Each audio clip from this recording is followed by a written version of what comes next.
कक्षा 11 हिंदी में बच्चों आप सभी का स्वागत है। मैं अर्चना सिंह। आज हम पढ़ेंगे महाकवि माघ का प्रभात वर्णन, जो कि द्विवेदी जी के द्वारा लिखा गया निबंध है। और इस निबंध में द्विवेदी जी ने महाकवि माघ के प्रभात वर्णन को, जो सुंदर स्थल है, उन सुंदर स्थलों को चित्रित करने का प्रयास किया है। प्रकृति वर्णन को समृद्ध बनाने में महाकवि माघ का संस्कृत साहित्य में अभूतपूर्व योगदान है। माघ के संबंध में कहा जाता है माघे संति त्रयोगुणा, अर्थात माघ में तीनों गुण हैं। यहाँ त्रयोगुणा का मतलब है श्रेष्ठ उपमाएं, अर्थ गौरव एवं पदलालित्य। और इस निबंध में सूर्य, चंद्रमा एवं नक्षत्रों का बहुत ही सुंदर वर्णन किया गया है और मानवीकरण के सहारे उनकी क्रीड़ाओं को सजीव रूप में चित्रित किया गया है। अब आइए इस पाठ को शुरू करते हैं। रात अब बहुत थोड़ी रह गई है, सुबह होने में कुछ ही कसर है। जरा सप्तर्षि नाम के तारों को तो देखिए, वे आसमान में लंबे पड़े हुए हैं। उनका पिछला भाग तो नीचे को झुका सा है और अगला ऊपर को। वही उनके अधोभाग में छोटा सा ध्रुव तारा कुछ कुछ चमक रहा है। सप्तर्षियों का आकार गाड़ी के सदृश है, ऐसी गाड़ी के सदृश जिसका जुआं ऊपर को उठ गया हो। इसी से उनके और ध्रुव तारा के दृश्य को देखकर श्री कृष्ण के बालपन की एक घटना याद आ जाती है। देखिए कितना सुंदर वर्णन कवि कर रहे हैं, लेखक कर रहे हैं। क्या कहते हैं? रात अब थोड़ी रह गई है, यानी रात समाप्त होने वाली है। सुबह होने में कुछ ही कसर है, थोड़ी देर में सुबह हो जाएगी। और जब सुबह होती है, और सुबह भी कौन सी? बिल्कुल प्रातःकाल। उस समय आकाश में सप्तर्षि तारे दिखाई देते हैं। तो उसे देख करके कवि, लेखक क्या कह रहे हैं? जैसे कवि कल्पना करते हैं, उसी तरह से उन माघ कवि के प्रभात वर्णन को लेखक ने किस तरह से वर्णित किया है। क्या कहते हैं कि सप्तर्षि तारा है और उसके नीचे भाग में छोटा सा ध्रुव तारा चमकता हुआ दिखाई दे रहा है। और इस दृश्य को देख करके श्री कृष्ण के बालपन की एक घटना याद आ जाती है। और क्या कहते हैं कि सप्तर्षियों का आकार, सप्तर्षि मतलब 7 तारे, 4 एक तरफ होते हैं, उसके नीचे 3 एक के बाद एक क्रम से लगे हुए होते हैं। कह रहे ऐसी गाड़ी जिसका जुआं ऊपर को उठ गया। जुआं क्या? जिसमें बैल को आगे की तरफ लगाया जाता है, उसे क्या कहते हैं? जुआं।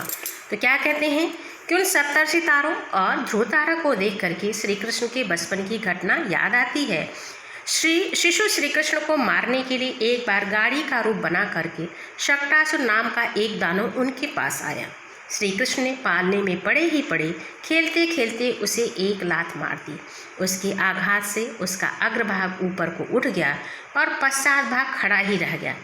श्री कृष्ण उसके तले आ गए। वही दृश्य इस समय सप्तर्षियों की अवस्थिति का है। वे तो कुछ उठे हुए से लंबे पड़े हैं, छोटा सा ध्रुव उनके नीचे चमक रहा है।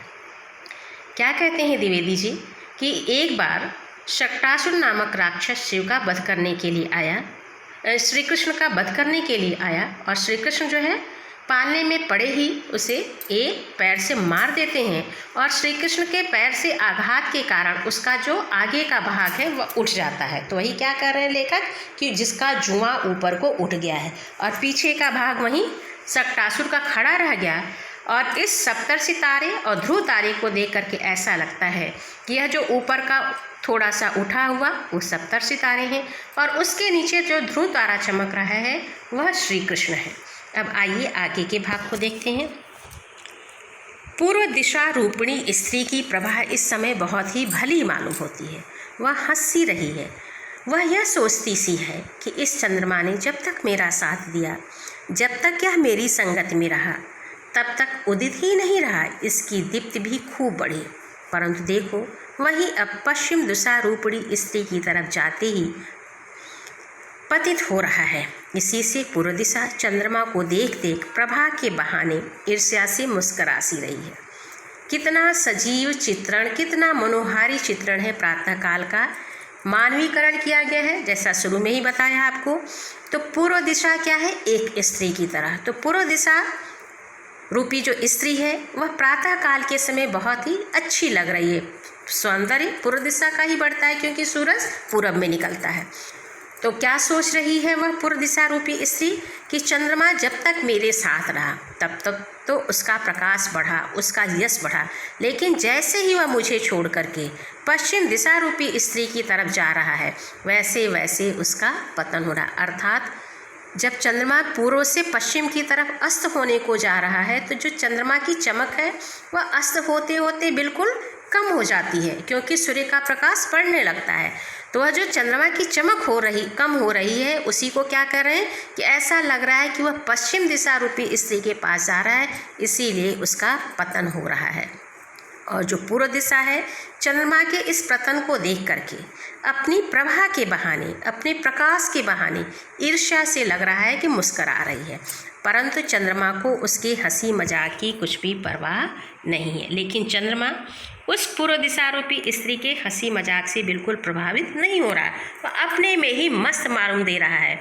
अस्त समय होने के कारण उसका बिंब तो लाल है, पर किरणें जब सूर्य या चंद्रमा को देखी होंगी, बिंब जो गोला सा भाग होता है उसी भाग का वर्णन कर रहे हैं लेखक कि वह जो चंद्रमा है अस्त होने जा रहा है और इस अस्त होने के कारण उसका बिंब लाल है, लेकिन उसकी जो चमक है, उसकी जो किरणें हैं वह फीकी पड़ गई हैं। कैसे? जैसे कि कमल नाल को काट दिया जाए, तो जैसे कमल नाल के कटे हुए टुकड़े का रंग होता है वैसा ही रंग चंद्रमा का हो गया है। स्वयं सफ़ेद होकर भी बिंब की अरुणता के कारण वे कुछ लाल लाल भी हैं। कुमकुम मिश्रित सफ़ेद चंदन के सदृश उन्हीं लालमा मिली हुई सफ़ेद किरणों से चंद्रमा पश्चिम दिग्वसु का श्रृंगार सा कर रहा है। उसे प्रसन्न करने के लिए उसके मुख पर चंदन का लेप सा समा रहा है। पूर्व दिग्वधू के द्वारा किए उपहास की तरफ उसका ध्यान ही नहीं। क्या कहते हैं लेखक कि चंद्रमा का बिंब लाल है और उस लालिमा के कारण चंद्रमा का रंग थोड़ा सा लालिमा लिए हुए है, तो ऐसा लगता है जैसे लाल रंग के कुमकुम में सफ़ेद चंदन को मिला दिया गया हो और इस लेप के द्वारा चंद्रमा पश्चिम दिशा रूपी स्त्री का श्रृंगार कर रहा है, उसे प्रसन्न करने का प्रयास कर रहा है। जब चंद्रमा पश्चिम दिशा की तरफ जा रहा है तो और सूर्य पूर्व दिशा की तरफ निकलने वाला है, तो पश्चिम दिशा में थोड़ा सा अलग सी लालिमा लिए है चंद्रमा की जो चमक है, उसी का वर्णन यहाँ पर लेखक ने किया है। अब इसके आगे के भागों को कल पढ़ेंगे। धन्यवाद।